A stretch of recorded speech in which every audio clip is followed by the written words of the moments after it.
오늘은 이사야 56장 9절부터 57장 13절을 중심으로 하나님의 말씀을 나누겠습니다. 오늘 말씀은 문제 가운데 있는 이스라엘 향한 탄식과 안타까움이 가득 담긴 하나님의 마음을 표현하고 있습니다. 부패한 지도자들과 의인의 죽음에 대한 무관심, 그리고 이스라엘 가운데 만연한 우상 숭배의 모습들을 이야기하며 하나님을 의뢰하지 않는 자들의 모습들이 등장합니다. 하나님께서는 9절의 말씀을 통해 들과 숲의 모든 짐승들을 초대하십니다. 기쁨의 초대일까요? 아닙니다. 지금 이스라엘의 위기를 묘사하고 있는 것입니다. 파수꾼과 목자가 해야 할 공통적인 사명이 있습니다. 그런데 지금 파수꾼과 목자들은 그들의 사명을 저버리고 있습니다. 먼저 56장 10절을 보겠습니다. 이스라엘의 파수꾼들은 맹인이요 다 무지하며 벙어리 개들이라 짖지 못하며 다 꿈꾸는 자들이요 누워있는 자들이요 잠자기를 좋아하는 자들이니. 이스라엘을 지켜야 할 자들이 맹인이라고 합니다. 적을 보고 짖지 못하는 무지와 그리고 졸며 자기를 더 사랑하는 게으른 개와 같다고 이야기합니다. 이렇게 자신이 해야 할 일에는 무관심과 게으름으로 일관하는 이들의 실상은 더 최악입니다. 56장 11절을 보겠습니다. 이 개들은 탐욕이 심하여 족한 줄을 알지 못하는 자들이요 그들은 몰지각한 목자들이라 다 제 길로 돌아가며 사람마다 자기 이익만 추구하며. 탐욕이 심하다고 합니다. 지금 들짐승들이 노리고 있는 중입니다. 언제 성문을 넘어오고 지켜야 할 양을 잡아먹을지 모르는 상황입니다. 깨어 지키고 보호해야 하죠. 그런데 도리어 자신의 양을 향해 제 몫을 챙기려고 합니다. 자신의 이익만 쫓습니다. 자신의 의무는 내려두고 권리만 욕심내고 있습니다. 12절을 보면 이들은 위기를 전혀 못 느끼고 있다는 것을 볼 수 있습니다. 술에 취해 오늘도 내일도 하며 정신 차리지 못합니다. 여전히 무능력하며 탐욕만을 추구하는 지도자들의 모습이 드러납니다. 그러니 들과 숲에서 짐승들이 내려와 양을 노리고 있는 줄 깨닫지 못합니다. 위기의 상황인데 그 위기를 감지하지 못합니다. 이들이 맞이할 미래는 그들이 꿈꾸던 포도주와 같이 달콤한 미래가 아닙니다. 심판과 재앙입니다. 지도자들만 문제라면 그나마 희망을 찾을 수 있을 것입니다. 그런데 온 사회가 다 이렇게 영적으로 잠들고 죄의 무지를 추구하는 데 취해 있습니다. 본문 57장 1절의 말씀을 함께 보겠습니다. 의인이 죽을지라도 마음에 두는 자가 없고 진실한 이들이 거두어감을 당할지라도 깨닫는 자가 없도다. 의인들은 악한 자들 앞에서 불려가도다. 이 말씀을 보며 독일의 신학자 그리고 목사였던 마르틴 니멜러의 나치가 그들을 덮쳤을 때라는 시가 생각났습니다. 무관심과 침묵으로 다른 사람의 고통에 외면했을 때 정작 자신의 차례에 아무도 자신을 위해 말해줄 사람이 남아있지 않았다는 시입니다.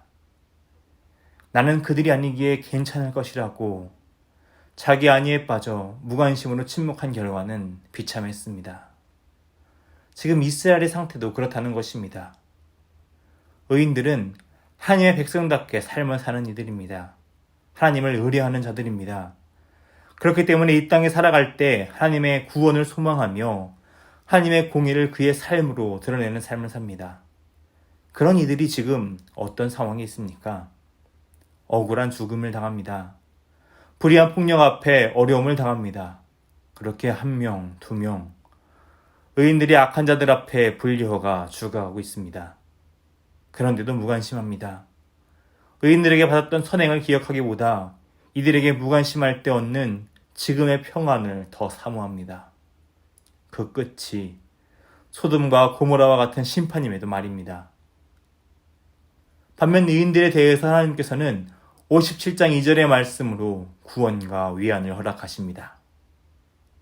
그들은 평안에 들어갔나니 바른 길로 가는 자들은 그들의 침상에서 편히 쉬리라. 의인들은 평안에 들어갔다고 하십니다. 바른 길로 걸어갔던 그들이 편히 쉴 것을 말씀하십니다.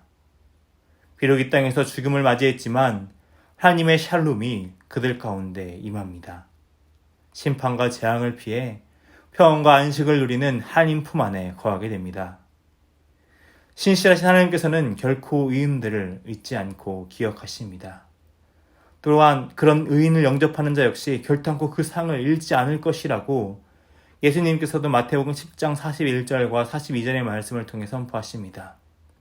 하나님께서는 결코 잊음이 없으시죠. 그러나 이스라엘은 무관심했으며 이웃의 아픔에 무감각했습니다. 왜 그럴까요? 그들의 정체성이 지금 하나님의 백성이 아니었기 때문입니다. 하나님께서는 지금 이들을 이렇게 부르고 계십니다. 57장 3절의 말씀을 보겠습니다. 무당의 자식, 간음자와 음녀의 자식들아, 너희는 가까이 오라. 우상숭배자의 자식으로 부르고 있습니다. 우상숭배로 정결을 잃은 자의 자식으로 부르고 있습니다. 대를 이어 하나님을 배반하고 세상이 주는 풍요를 따르는 자들이 되었다는 것입니다. 그럼에도 이것이 잘못되었다는 것을 깨닫지 못합니다. 4절을 보면 도리어 다른 이들을 희롱하고 큰소리치며 비웃습니다. 하나님께서는 이렇게 죄와 거짓을 쫓는 자들이라고 꾸짖으시며 그들의 죄를 하나하나 고발하십니다. 5절에서 상수리나무, 푸른 나무를 언급하십니다. 우리나라로 보면 성황당에 있는 신목을 의미합니다. 특히 푸른 나무는 바알이 주는 풍요를 감사하며 제사를 드렸던 장소입니다. 이곳에서 음욕을 피웠다는 것은 하나님보다 세상이 주는 풍요를 더 소중하게 생각하며 우상을 섬기는 일에 힘을 다했다는 것입니다. 5절 하반부에서는 골짜기를 언급하십니다. 흰놈의 아들 골짜기에서 자신의 자녀들을 몰렉에게 제물로 바치는 이들의 죄악을 고발하십니다.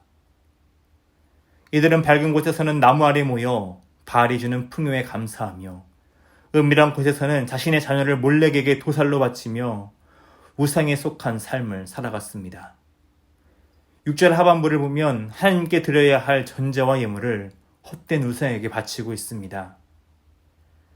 자신의 자녀의 이런 모습을 보시며 하나님께서는 탄식하고 계십니다.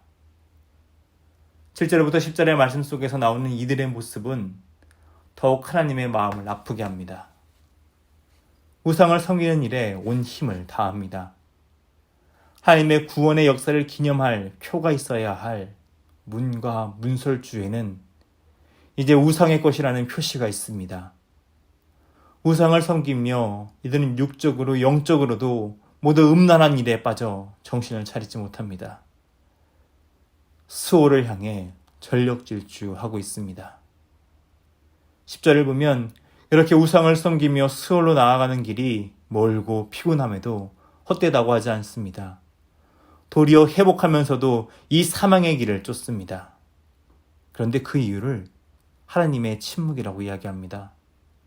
본문 57장 11절의 말씀을 보겠습니다.